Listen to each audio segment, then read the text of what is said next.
रघुवंश या कहे इक्ष्वाकु वंश का इतिहास भगवान श्री राम का वंश बड़े बड़े पराक्रमी योद्धाओं से भरा पड़ा है, जिसमें ऐसे योद्धा है जिन्होंने अपने समय में तीनों लोकों को जीत लिया था, कई अश्वमेध यज्ञ संपूर्ण किए थे। आज जानते हैं इसी रघुकुल में 10 सबसे शक्तिशाली योद्धा कौन थे। उन योद्धाओं में सबसे सर्वश्रेष्ठ कौन था?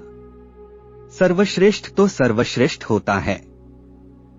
चलिए सबसे पहले आपको सभी के नाम बता देते हैं। 3 राजा हरिश्चंद्र, 4 महाराज रघु, 5 राजा दशरथ, 6 शत्रुघ्न, 7 लक्ष्मण जी, 8 भगवान श्री राम, 9 लव और 10 कुश। दोस्तों, आपको इनमें से कौन सर्वश्रेष्ठ लगते हैं? अगर आप अनुमान लगा सकते हैं तो कमेंट करके हमें जरूर बताइए, कौन था सर्वश्रेष्ठ योद्धा। चलिए जानते हैं। इसे जानने के लिए इस वीडियो को अंत तक जरूर देखें। इक्ष्वाकु अयोध्या के राजा थे। पुराणों में कहा गया है कि प्रथम सूर्यवंशी राजा इक्ष्वाकु ववस्त मनु के पुत्र थे। उन्होंने ही अयोध्या में कौशल राज्य की स्थापना की थी। इनके सुपुत्र थे। इनमें से 50 ने उत्तरापथ और 50 ने दक्षिणापथ में राज्य किया। इनके वंश में आगे चलकर रघु, दिलीप, अज, दशरथ और श्री राम जैसे महान प्रतापी राजा हुए। सबसे पहले मंधाता इक्ष्वाकु वंश के युवनाश्व नाम से प्रसिद्ध एक राजा हुए। महर्षि चरुण की कृपा से उन्हें एक महाबली, महापराक्रमी और तपोबल से संपन्न पुत्र प्राप्त हुआ, जो अपने बल पराक्रम से देवराज इंद्र को भी पराजित कर सकता था।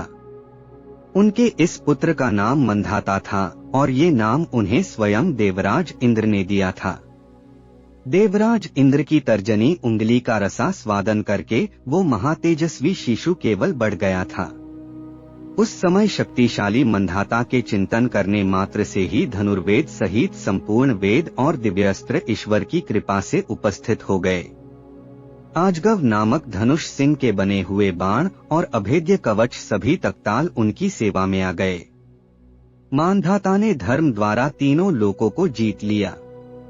सारे रत्न राजश्रीय मांधाता के यहाँ स्वयं उपस्थित हो जाते थे। उन्होंने स्वर्ग लोक में इंद्र का आधा सिंहासन प्राप्त कर लिया था। उन्होंने एक ही दिन में समुद्र और नगरों सहित सारी पृथ्वी पर विजय प्राप्त कर ली थी। रामायण के उत्तरकांड के अनुसार एक समय मंधाता और रावण का युद्ध हुआ था, तो मंधाता ने अकेले ही रावण सहित उसकी समस्त सेना को धूल चटा दी थी। इंद्रदेव ने ईर्ष्यावश लवनासुर के हाथों मंधाता का वध करवा दिया था। मंधाता को ये ज्ञात न था कि लवनासुर को भगवान शिव के वरदान स्वरूप उनका एक शूल प्राप्त हुआ था। उसी शूल से मंधाता का वध संभव हुआ था। भागीरथ महाभारत के वन पर्व के अनुसार महान धनुर्धर महारथी राजा भगीरथ चक्रवर्ती नरेश थे। उन महाबाहु ने जब सुना कि महात्मा कपिल द्वारा हमारे 60,000 पितरी की भयंकर मृत्यु हुई है और वे स्वर्ग प्राप्ति से वंचित रह गए हैं, तब उन्होंने व्यथित हृदय से अपना राज्य मंत्री को सौंप दिया और स्वयं हिमालय के शिखर पर तपस्या करने के लिए प्रस्थान किया। वहां तपस्या से उन्होंने मां गंगा को प्रसन्न किया। मां गंगा ने कहा, वे तो स्वयं समस्त पृथ्वी पर अवतरित हो जाएंगी, परंतु आकाश से पृथ्वी पर गिरते समय उनके वेग को रोकना बहुत कठिन है। महेश्वर नीलकंठ को छोड़कर तीनों लोकों में कोई भी उनका वेग धारण नहीं कर सकता। अतः भागीरथ ने पुनः तपस्या प्रारंभ की। शिवजी ने प्रसन्न होकर गंगा का वेग थामने की स्वीकृति दे दी। मां गंगा धरती पर अवतरित होने से पूर्व हिमालय में भगवान शिव की जटाओं पर उतरी। वहां वेग शांत हो जाने पर तब पृथ्वी पर अवतरित हुई तथा भागीरथ का अनुसरण करते हुए सुखे समुद्र तक जा पहुंची, जिसका जल अगस्त्य मुनि ने पी लिया था। उस समुद्र को भरकर देवी गंगा ने पाताल स्थित सगर के 60,000 पुत्रों का उद्धार किया। गंगा जी स्वर्ग, पृथ्वी और पाताल का स्पर्श करने के कारण त्रिपथगा कहलाई। गंगाजी को भागीरथ ने अपनी पुत्री बना लिया, इसी कारण वो भागीरथी भी कहलाई। राजा भागीरथ ने 100 अश्वमेघ यज्ञों का अनुष्ठान किया था और गंगाजी के दोनों किनारों पर सोने की ईंटों के घाट बनवाए थे। भागीरथ की सहायता से देवराज इंद्र ने अनेक असुरों को पराजित किया था।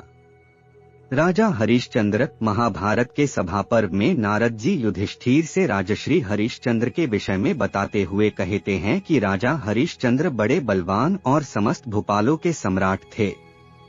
भूमंडल के सभी नरेश उनकी आज्ञा का पालन करने के लिए सर झुकाए खड़े रहते थे। उन्होंने एकमात्र स्वर्ण विभूषित जयत्र नामक रथ पर चढ़कर अपने शस्त्रों के प्रताप से सातों द्वीपों पर विजय प्राप्त कर ली थी। इस सारी पृथ्वी को जीतकर राजा हरिश्चंद्र ने राजसूय नामक महान यज्ञ का अनुष्ठान किया। राजा की आज्ञा से समस्त भूपालों ने धन लाकर भेंट किए।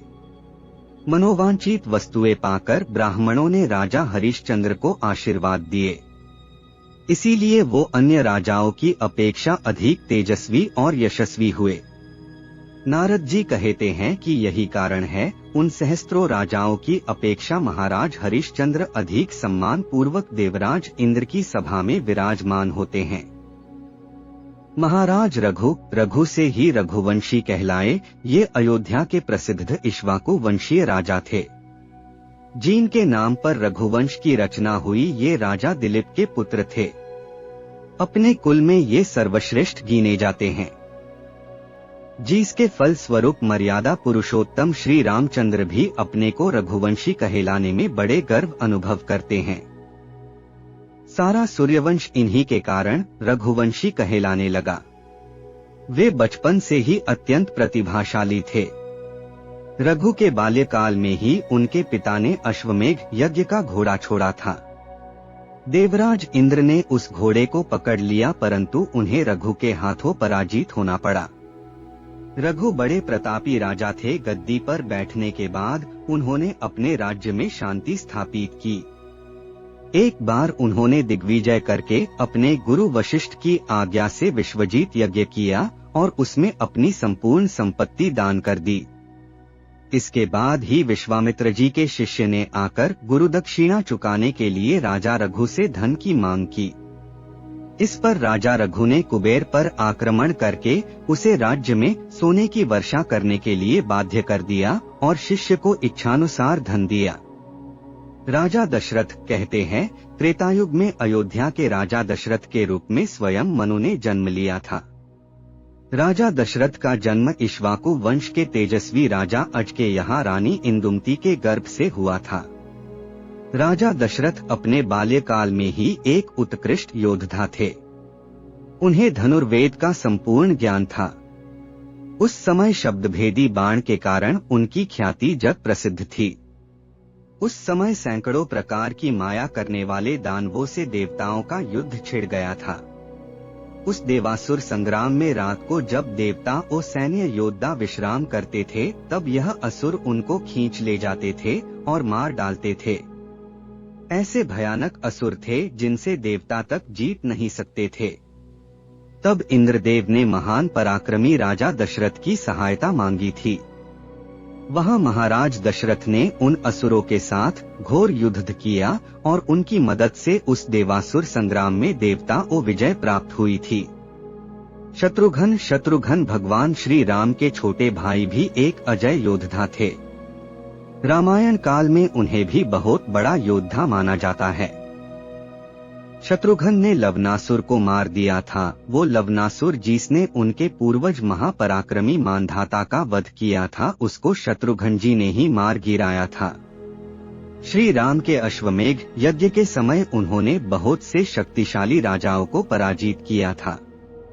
लक्ष्मण जी जो शेषनाग के अवतार थे, जो साए की तरह भगवान श्री राम जी की साथ रहे और श्री राम के साथ मिलकर कितने ही राक्षसों तथा दैत्यों का वध करने में सहायता की थी।